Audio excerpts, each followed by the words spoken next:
नमस्कार साथियों, स्वागत है आपका अपने ही यूट्यूब चैनल बीरू एकेडमी पर। डियर, आज हम बात करेंगे कल जो सुप्रीम कोर्ट में सख्त लहजे में बीएड के पक्ष में एक बात कही थी सुप्रीम कोर्ट में, उस पर डिस्कशन करेंगे। आप लोगों के बार बार कमेंट आ रहे हैं कि सर जो एनसीटीई 28 जून 2018 के बाद की जितनी भी भर्तियां हैं क्या उन पर भी संकट के बादल आ गए हैं, क्योंकि सुप्रीम कोर्ट ने एक जरूर ट्वीट करके ये जानकारी दी है। वहाँ सुप्रीम कोर्ट में कोर्ट ने ये आदेशित किया है कि 2018 के गजट के बाद जितनी भर्तियां हो रही हैं शिक्षक भर्तियां जिनमें बीएड शामिल है, वो सब भर्तियां जो है वो सुप्रीम कोर्ट के अंतिम निर्णय के अधीन होंगी।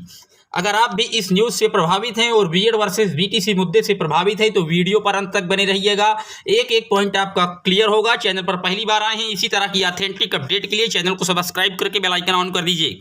डियर, जब कल माननीय जोधपुर की हाईकोर्ट का हवाला दिया गया था सुप्रीम कोर्ट में और वो तारीख लगी थी 12 अक्टूबर, लेकिन जो सॉलिसिटर जनरल है उन्होंने कोई अपना व्यक्तिगत रीजन दिया। हालांकि एक खबर ये भी आई है कि बीएड की तरफ से जो भाटिया मैम वकील है उनके पतिदेव का निधन की भी खबरें आई हैं। इस तरह के कुछ व्यक्तिगत रीजनों के कारण जो मुद्दे की डेट है वो 16 नवंबर शिफ्ट कर दी गई है माननीय सुप्रीम कोर्ट के द्वारा। लेकिन सुप्रीम कोर्ट में 9 मिनट तक ये मामला चला और इसकी सुनवाई चली 9 मिनट तक। सुप्रीम कोर्ट ने ये जरूर आदेशित कर दिया है कि अभी डिसीजन नहीं हो पाएगा क्योंकि आज मामले को बढ़ाया जा रहा है, लेकिन ये जरूर है जैसे बिहार राज्य में 6वें चरण की शिक्षक भर्ती चल रही है और वहां बीएड एलिजिबल है, तो इसको देखते हुए ये जरूर सुप्रीम कोर्ट ने कह दिया सख्त लफ्ज़ में कि जो बीएड के साथी इनमें भाग ले रहे हैं वो शिक्षक बन तो जाएंगे, लेकिन ये मामला कहीं ना कहीं सुप्रीम कोर्ट के अंतिम निर्देश के अनुसार होगा, उनकी भर्ती सुप्रीम कोर्ट के निर्देशानुसार होगी। ये इसी तरह का एक मामला मध्य प्रदेश में भी चल रहा है, इसलिए 4 राज्यों ने बीएड की तरफ से जो है वो अपने पक्ष को रखने की बात की है। जिसमें बात करें तो उत्तर प्रदेश तो है ही, पंजाब भी है और हिमाचल प्रदेश और साथ ही मध्य प्रदेश, कुल 4 राज्य जो है बीएड की तरफ से अपना पक्ष जो है सुप्रीम कोर्ट में रखेंगे। लेकिन इन वक्त पर कुछ व्यक्तिगत रीजन के कारण जो है वो कह लीजिए ये डेटें 16 नवंबर को शिफ्ट की गई है। अब कुछ साथियों के कमेंट आ रहे हैं कि क्या पुराने शिक्षक साथियों पर क्या असर होगा। जैसे उत्तर प्रदेश में 69,000 जो प्राथमिक में शिक्षक भर्ती हुई है उसमें भी बीएड के अभ्यर्थी काफ़ी चयनित हुए हैं और ये माना जा रहा है कि 28 जून 2018 के गजट के बाद ही ये भी भर्ती हुई है 69,000 की। तो अगर सुप्रीम कोर्ट 1 भी % बीएड के अगेंस्ट फैसला देता है तो क्या इन शिक्षकों पर क्या होगा, ये पूछ रहे हैं, क्योंकि ये भी कहीं ना कहीं उसी गजट के हिसाब से भर्ती की गई है।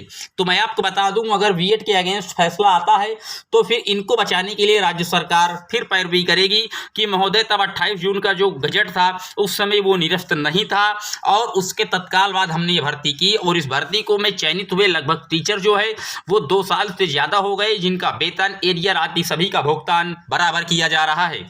मैं आपको बता दूं, ये मामला इसलिए ऐसा ट्वीट सुप्रीम कोर्ट के द्वारा जानकारी दी गई है जहां अभी तो तत्काल भर्तियां चल रही हैं उन राज्यों के लिए खतरे की घंटी जरूर हो सकती है अगर बीएड प्राथमिक से हटता है, लेकिन जो 2 साल से प्राथमिक में बने हुए हैं उन पर किसी भी प्रकार की कोई खतरा नहीं होगा, क्योंकि जो शिक्षक साथी 2 साल से अपनी सेवाएं दे रहे हैं कहीं ना कहीं उनके जन और बच्चों को, उनके परिवार की भरण पोषण ये सब देखते हुए उन टीचरों को जरूर वरीयता बाद भी सुप्रीम कोर्ट देगा, ये बिल्कुल तय है।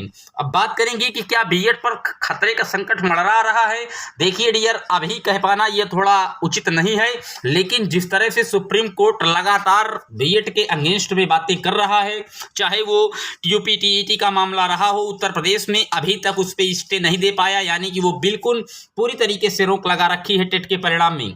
बात करें अगर जोधपुर के राजस्थान का डबल बेंच का जो आदेश था उसको भी सुप्रीम कोर्ट कहीं ना कहीं सही मान रहा है। इस आधार पर देखा जाए तो कहीं ना कहीं सुप्रीम कोर्ट का जो रुझान अभी तक मेरी जानकारी से स्पष्ट हो पा रहा है वो बीएसटीसी यानी बीटीसी साथियों के साथ दिखता नजर आ रहा है।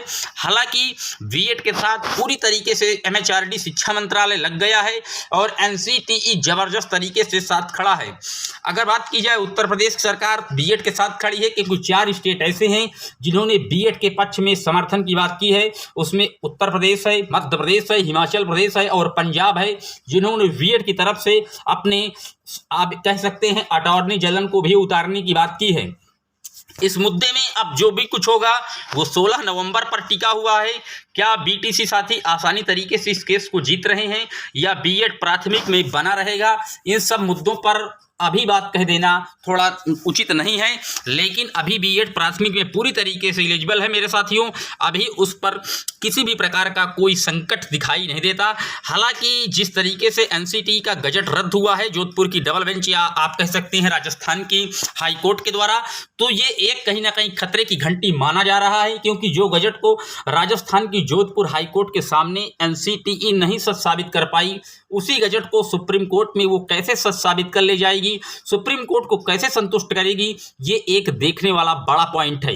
बीटीसी साथियों का जो मेन रीजन है वो यही है कि बीटीसी साथियों के साथ जोधपुर का हाई कोर्ट का एक डिसीजन है और वो काफी मायने रखता है, क्योंकि कहीं ना कहीं कुछ गड़बड़ियां जरूर है, एनसीटीई को अपने एक्ट बनाने में कुछ कमियां जरूर हैं। इसी वजह से जोधपुर की राजस्थान ने उसे रद्द किया है, पूरे गजट को रद्द कर दिया है। वो कोई बीएड को नहीं रद्द किया, वो गजट ही रद्द कर दिया है।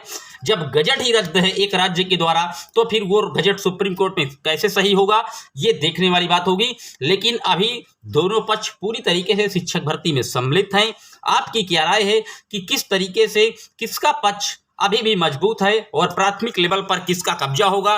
क्या बीएड साथियों का एक तरफा कब्जा होगा प्राथमिक में, या सरकार कोई बीच का मार्ग निकालेगी, या बीएड प्राथमिक में बना रहेगा? इन सब मुद्दों पर आप क्या सोचते हैं? आप अपनी राय कमेंट बॉक्स में जरूर पिन कीजिएगा। चैनल पर पहली बार आए हैं इसी तरह की ऑथेंटिक अपडेट के लिए चैनल को सब्सक्राइब कर लीजिए। Thank you.